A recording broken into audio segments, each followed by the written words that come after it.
Good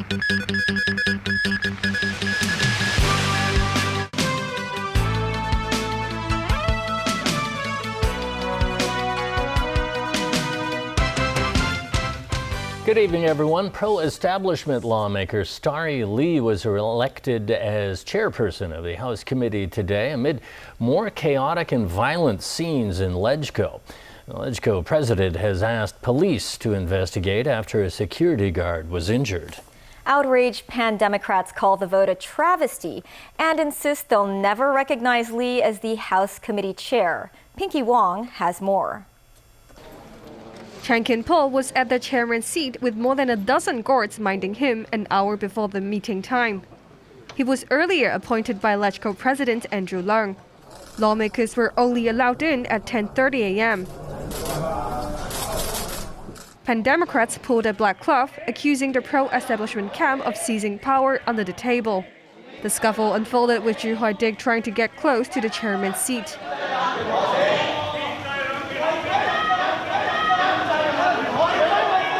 Pro-establishment lawmakers Ho Lin Chow and Luk Jong-ho got involved. Chan Kin-po began the meeting amid the chaos. It is time to start. He then had security guards kick out multiple pan-Democrats, including Tat Hui and Ju Hoi-dik.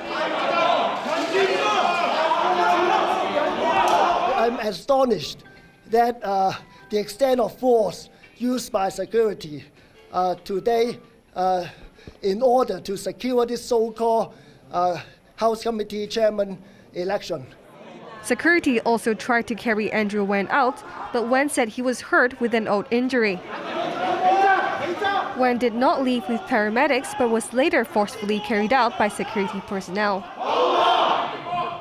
Some other pan-Democrats faced the same fate.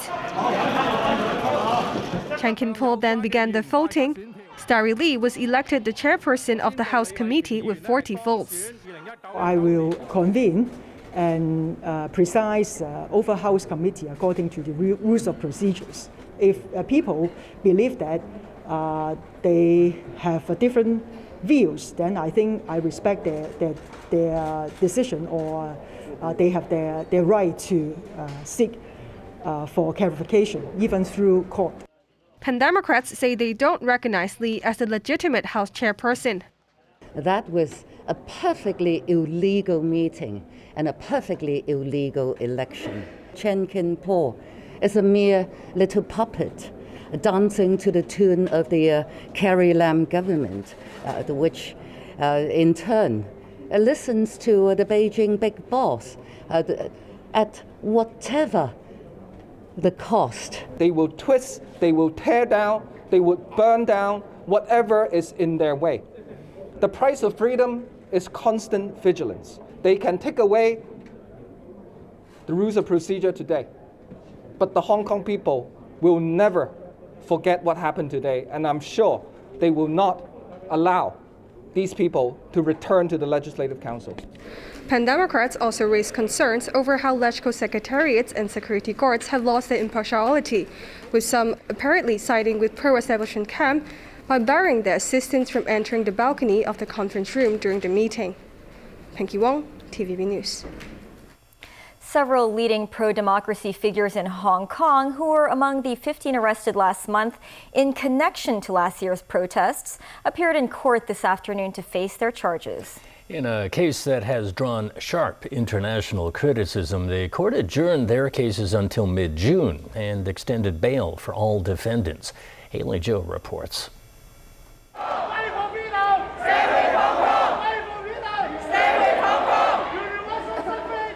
Surrounded by their supporters, leading pro-democracy figures in Hong Kong urged people to continue to fight for greater democracy in the city.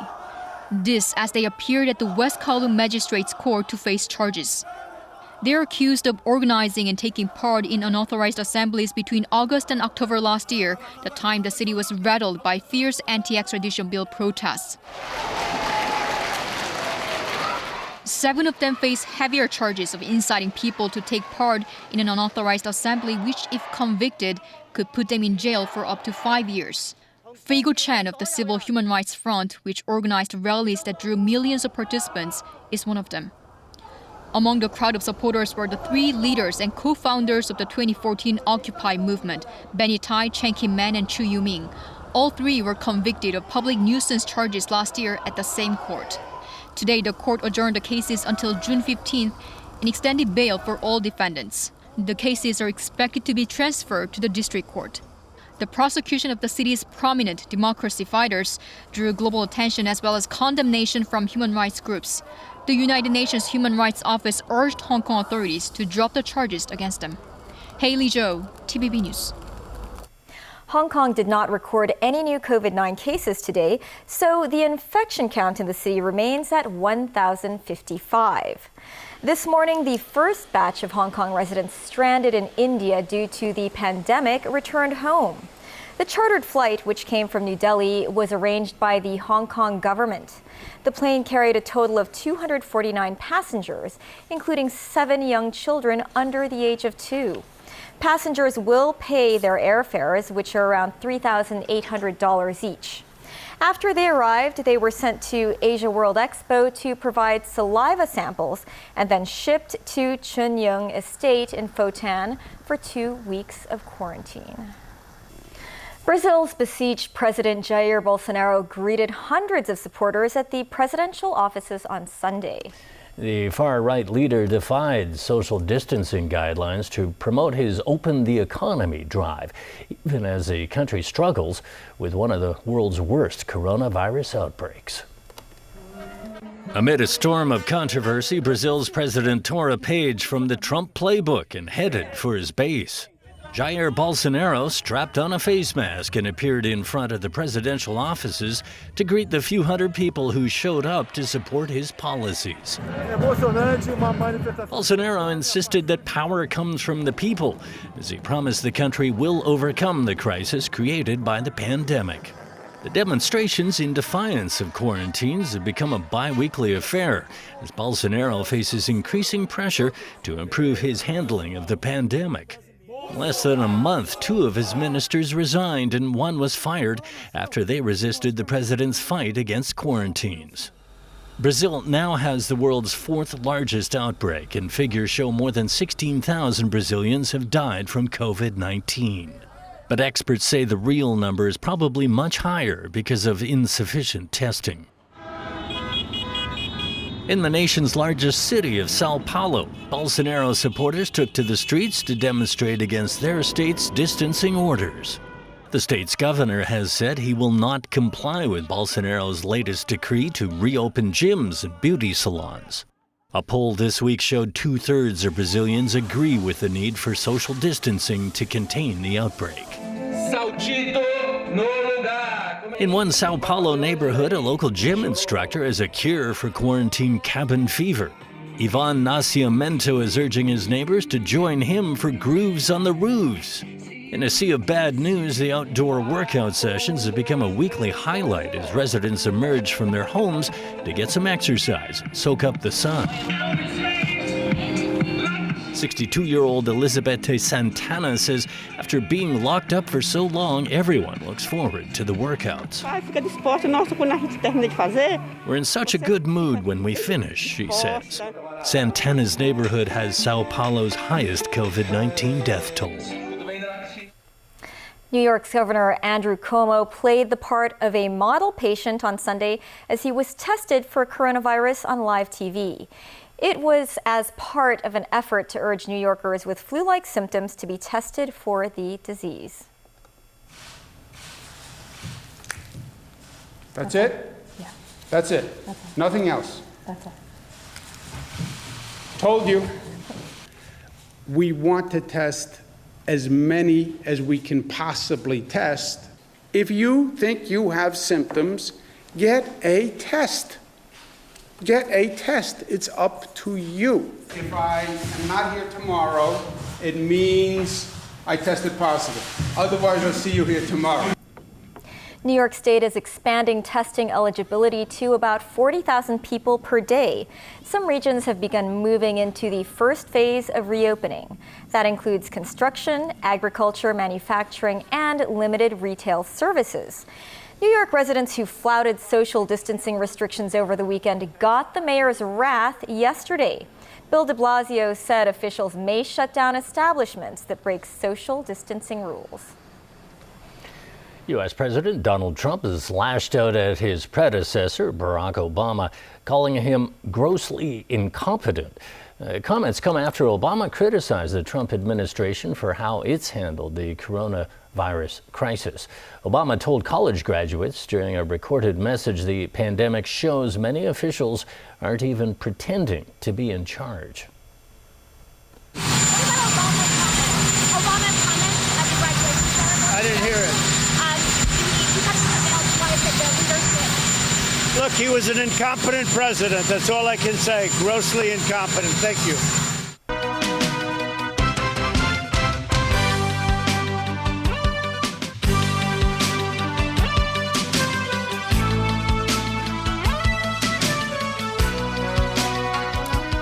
Welcome back. The battle continues over a controversial DSE history exam question. While a senior education officer continues to push for scrapping the question, some candidates who took the exam think demands to invalidate it are unfair. Jackie Lynn reports. In the question from last week's DSE history exam asking candidates if they agree Japan did more good than harm to China in the period 1900 to 1945, Deputy Secretary for Education Hong Chen-choi said the controversial question should never have appeared given the consensus of human conscience in the discussion of invasions and massacres. Alongside its difficulty to be assessed objectively, she contends scrapping it aligns well with the candidates' interests. Some who sat the exam disagreed, including this student who said it was unfair, saying their 3 years of effort in preparing for the history DSE exam could go down the drain due to politics. This candidate concurred, adding the question was not biased, as this question type has been a staple in the history exam since its inception. The education sector lawmaker voiced similar sentiments. Data-based questions. This is a very important question type in history subject. If they give in to any external political pressure, it might have a very serious impact on the future of assessment system in Hong Kong. Alongside Demosisto's Isaac Zhang, some candidates plan to apply for a judicial review should the question be invalidated. This is just an insult to all history studiers because we learned the whole period of history, so we can actually answer in different dimensions and different angles, and this is our ability and what we must have this ability when we study history in HKDSE. The Exam Authority Secretary General So Kwok-sang says the body will scrutinize the issues comprehensively before making any decision on the case. Jackie Lin, TVB News. Starting next Monday, eligible businesses may start applying for wage subsidies under the government's rescue scheme to support companies hit by the pandemic. Kana Chu has more. Following yesterday's announcement of the appointment of a central processing agent for the employment support scheme, this afternoon the government gave out more details. What they have to do is to provide the consent so our processing agents can obtain the relevant information from the trustees of the MPF schemes. All those records are historical records. No exaggerations or manipulation of data. The $80 billion ESS is one of the key initiatives of the city's second coronavirus rescue package unveiled by the chief executive on April 8th. With a focus on supporting job retention, eligible employers are entitled to a wage subsidy over a 6-month period. Under the scheme, a one-off lump sum subsidy of $7,500 is also available for self-employed persons who meet eligibility requirements. The first tranche of the program covers the months of June, July, and August. Those eligible may submit applications online from the end of this month till mid-June. Funds are expected to be disbursed 3 to 4 weeks after applications are received. The second tranche of the scheme is likely to fund wages from September to November. Businesses cheating the system will face consequences. First, if it is paying a wage lower than the subsidy we give them, so on that particular month, we will claw back the unspent balance of the subsidy. A penalty also applies if the number of staff on the payroll in any 1 month of the subsidy period is less than that of March 2020. Kena Chu, TVB News. Two 21-year-old twin brothers were both given a 7-week jail sentence for damaging a light rail stop in Tin Shui Wai. The court heard the two, together with 4 others, damage the station in the early morning of September 7th, 2019. Equipment that was damaged included 7 octopus readers and 2 ticket machines. Twins both admitted to 1 count of criminal damage at Tuen Mun Magistracy. The magistrate believes it was a premeditated act, as the pair brought tools and a change of clothes with them. They also gave the MTR Corporation a check for $230,000 for compensation. That's the news. Thanks for watching. Good night.